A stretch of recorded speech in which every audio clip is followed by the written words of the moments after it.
तो 45 अंश के त्रिकोणमितीय अनुपात हम पढ़ेंगे। इसके पहले जो हम लोग पढ़ लिए तो उसमें हम बिना त्रिकोणमितीय अनुपात को जाने हम लोग वैल्यू ज्ञात कर रहे थे, लेकिन इसमें हम लोग त्रिकोणमितीय अनुपात यानी हमको मान पता रहेगा तब उसके मान को हम लोग वहाँ पुट करेंगे। ठीक है, तो ये मान मिलता कहाँ से, मतलब जैसे कि आपको हम पहले बता दें कि अगर साइन 45, कॉस 45, टैन 45 इन लोगों के मान अगर देखा जाए तो रट लिया जाता है कि साइन 45 का मान 1/√2 और कॉस 45 का भी सेम होता है, बट टैन 45 का मान 1 होता है। अगर इन लोग के अपोजिट की वैल्यू की बात करें, साइन का होता है कोसेक, साइन का उल्टा होता है कोसेक, तो कोसेक 45 का मान करें तो इसका भी उल्टा कर देंगे तो कड़ी में 2 हो जाएगा। सेक कॉस का उल्टा होता है सेक, तो कॉस 45 है तो सेक 45 कर देंगे। तो सेक 45 का मान अगर देखा जाए तो इनका उल्टा करो, ऊपर का नीचे, ऊपर का नीचे का ऊपर, तो यहाँ भी कड़ी 2 लिखेंगे, बट्टे में 1 लिखने की कोई ज़रूरत नहीं है। और जब इनका उल्टा करेंगे तो इनका उल्टा होता है काट, तो काट 45, तो इनका तो 1 का उल्टा 1 का सीधा 1, तो दोनों कंडीशन में 1, यानी जो हम अनुपात निकालने वाले हैं त्रिकोणमितीय अनुपात, उनमें हम 45 अंश का जो मान निकालेंगे तो यही सब नंबर हमको प्राप्त होने वाला है। देखिए कैसे हम लोग इसको पता करते हैं। तो आपको पता होना चाहिए कि पिछली क्लास में पढ़ाया गया था कि जब हम समकोण त्रिभुज बनाते हैं, एक समकोण त्रिभुज बनाते हैं, ठीक है, तो यहाँ पर 45 अंश नहीं 90 अंश का कोण बनता है। समकोण तभी होगा अगर तुम सोच कर देखो, अगर एक कोण इसका 45 हो जाए, अगर एक कोण इसका 45 हो जाए तो यह कोण कितना होगा, वो भी 45 होगा, क्योंकि त्रिभुज के तीनों कोणों का योग 180 होता है। तो ये बताओ 180 में से आधा जो है 90, तो 90 तो इसी को मिल गया, ठीक है, तो बच गया आधा को, यानी 90 अंश बच गया। और 90 में से आधा जब इसको दे दिए 45, तो कितना बचेगा 45, यानी यह 45 हो जाएगा। ठीक है, तो आप कह सकते हो कि त्रिभुज ए बी सी में कोण बी 90 अंश और कोण ए, देखो ए बी सी, तो कोण ए अगर 45 अंश हो, कोण सी अगर 45 अंश हो, देखो यहाँ ये 45 हो गया। ठीक है, तो अगर ये 45 के हैं तो एक प्रमेय फॉलो करता है कि किसी त्रिभुज की दो भुजाएं आपस में बराबर हों तो उनके संगत कोण, मतलब आमने सामने का कोण बराबर होते हैं। या प्रमेय यह भी कहता है कि किसी त्रिभुज की दो कोण आपस में बराबर हो तो उनके सामने के दो भुजा आपस में बराबर होते हैं। अगर किसी त्रिभुज के दो कोण आपस में बराबर हो तो उनकी दो भुजाएं आपस में बराबर होती हैं। तो अगर यह कोण इस कोण के बराबर है तो इसके सामने की भुजा यह और इस कोण के सामने की भुजा यह, ये दोनों आपस में बराबर होंगे, यानी समद्विबाहु त्रिभुज होंगे।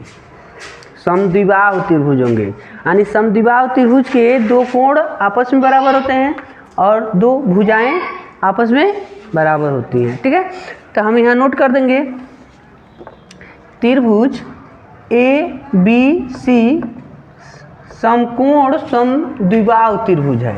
समकोण भी है, समकोण समद्विबाहु त्रिभुज है। ठीक है, यानी यह भुजा इस भुजा के बराबर है, इसलिए इनके दोनों कोण आपस में बराबर हैं, 45 के हैं। तो यहाँ लिखा जाएगा कि ए बी बराबर बी सी, यानी लंब और आधार दोनों क्या है, बराबर है। अब देखो इनकी भुजा की लंबाई तो हमको नहीं पता है, लेकिन ये तो तुम जान गए ना कि यह भुजा जितना बढ़न है उतने बढ़न यह भुजा है, दोनों बराबर है। तो अगर हम पाइथागोरस की बात करें, पाइथागोरस तो क्या कहता है, कर्ण का वर्ग बराबर लंब का वर्ग प्लस आधार का वर्ग। तो देखो तो कर्ण में कर्ण का क्या नाम है, ए सी, कर्ण का नाम है ए सी का वर्ग, लंब का क्या नाम है बी सी, तो यहाँ लिखेंगे बी सी का वर्ग, आधार के क्या नाम है, तो यहाँ लिखेंगे ए बी का वर्ग। ठीक है, तो देखो बाबू ए सी का वर्ग, ये दोनों बराबर है ना, अगर हम चाहें बी सी की जगह पर ए बी लिख दें, क्यों, क्योंकि ये बराबर है, या ए बी की जगह पर बी सी लिख सकते हैं क्योंकि यह बराबर है, या अगर इसको फॉलो नहीं करते हो तो ये तुम मानते हो ना कि ये दोनों बराबर है, अगर दोनों बराबर है तो हो सकता है कि इसकी लंबाई एक होगी, मतलब ये सेम है इसलिए एक है, कहते हो ना कि उन्हीं के बराबर वो है, या कि मतलब दोनों सेम है, यानी दोनों एक ही है। ठीक है, तो ये दोनों बराबर है इसलिए इसका मान कितना हो गया एक, अगर इसके जगह पर एक रख दें, यहाँ भी एक लिख दें, ठीक है, दोनों सेम हो गया, तो इसका मान पुट करो तो एक का वर्ग प्लस एक का वर्ग, तो ए सी का स्क्वायर बराबर एक प्लस एक यानी हो गया 2, यानी ए सी का स्क्वायर बराबर 2, तो ए सी का स्क्वायर बराबर 2, तो ए सी बराबर अंडर रूट कड़ी में हो गया ना, यानी मतलब कौड़ हमारे कड़ी में हो गई ने, कड़ी में 2 हो गया, इससे कोई दिक्कत आपको, ये प्रक्रिया अनिवार्य है, आपको इतना कंडीशन तो करना है। लेकिन अब बाबू हमको कहा गया था कि आप 45 अंश के त्रिकोणमितीय अनुपात बताइएगा, 45 अंश का मान बताइएगा। अगर आप कोण इसको लेते हैं तो लंब यह होगा, इसका भी मान 1 है, अगर कोण इसको लेते हो तो लंब यह होगा और इसका भी मान 1 है। तो इसमें आप कंफ्यूज नहीं होखेंगे कि हम कोण इसको लें, कोण इसको लें कि कोण इसको लें, कोण आप इनमें से कौन लीजिए, दोनों में लंब सेम है। ठीक है, हम लिखेंगे साइन, साइन 45 क्या है, साइन 45 अंश, तो कोण यह लिए हो ना, तो साइन का फार्मूला होता है लंब बट्टे, तो साइन 45, देखो तो लंब कितना है और कर्ण कितना है, काड़ी में 2। अब एकदम जिंदगी भर खर्चन याद कर लो, जिंदगी भर ही याद रही, एक सिवा दूसरा कोई है नहीं, तेरे सिवा मेरा कोई है नहीं। साइन 45 के मान अब कभी बदलेगा नहीं, आप यही रट लेंगे, याद कर लेंगे, समझ लेंगे, जो करना है सो कर लेंगे, यानी साइन 45 अंश के मान 1/काड़ी में 2 होगा।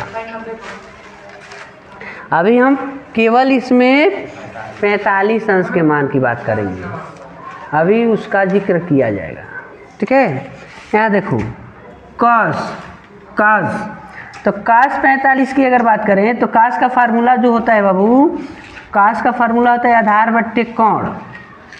ठीक है, तो कॉस 45, तो देखो आधार 1, तो 1 कोण काड़ी में 2, तो काड़ी में 2, तो देखो जो इनका मान वही इनका मान, जो इनकी दशा वो इनकी दशा। ठीक है, अब tan बाबू के दशा देख लो तो tan 45, तो tan होता है लंब बट्टे आधार, तो tan 45 लंब 1 आधार 1, लंब 1, तो आप लिखेंगे 1/1 यानी 1, यानी tan 45 अंश के मान 1, आप क्या रखेंगे याद, tan 45 के मान 1। ठीक है, अब चलो इनका उल्टा लिखेंगे भाई, डायरेक्ट देख लो, साइन का उल्टा कोसेक, साइन का उल्टा, तो साइन का उल्टा हमने कोसेक लिख दिया, तो कोसेक 45, तो इनके मनों को उल्टा कर लो ना, और ना ही उल्टा करे के मन कर रहा है तो k/l ना होता है फार्मूला, k/l, तो कोसेक 45, के का मतलब काड़ी में 2, l का मतलब 1, तो काड़ी 2/1, या खाली लिखो ना कड़ी में दो, हर एक लिखने की क्या ज़रूरत है, वो तो कोई भी नंबर हो उसका हर एक होता है, ठीक है। तो ये मान मिल गया आपको। कोसेक 45 का मान याद रखना है कि 45 कड़ी में 2। काश का उल्टा सेक, तो सेक 45, तो इसका होता है के बाई ए। के ये कौन है जी, तो है ही है, कौन है, ए है, ठीक है। तो सेक 45, तो के का मान कड़ी में 2, आई का मान 1, चलो नहीं लिखेंगे। अब देखो tan का होता है कॉट 45, तो इसका होगा ए बाई एल, आधार बट्टे लंब फार्मूला ना है। तो कॉट 45 के मान हो गई नहीं, देखो 1/1 या 1/1, तो 1 होगा। तो इस प्रकार आप यह त्रिकोणमितीय अनुपात याद रखेंगे। tan 45 अंश का जो त्रिकोणमितीय अनुपात है, tan 45 अंश का या त्रिकोणमितीय अनुपात जो है हमारा 45 अंश का sine cos sec cosec tan cot का, वो कैसे प्राप्त हुआ, तो आप कंडीशन जानेंगे। आप कोई पूछ देता है कि साइन 45 का मान बताइए, चाहे tan 45 का मान बताइए, कोसेक 45 का मान बताइए, तो वो आप कभी पूछे आप इस नंबर के सिवा दूसरा कुछ नहीं बताएंगे, क्योंकि यह अटल है, ये बदलने वाला नहीं है, ठीक है। तो इसलिए ये आप रट लीजिए या अपने अंदर बैठा लीजिए। कंडीशन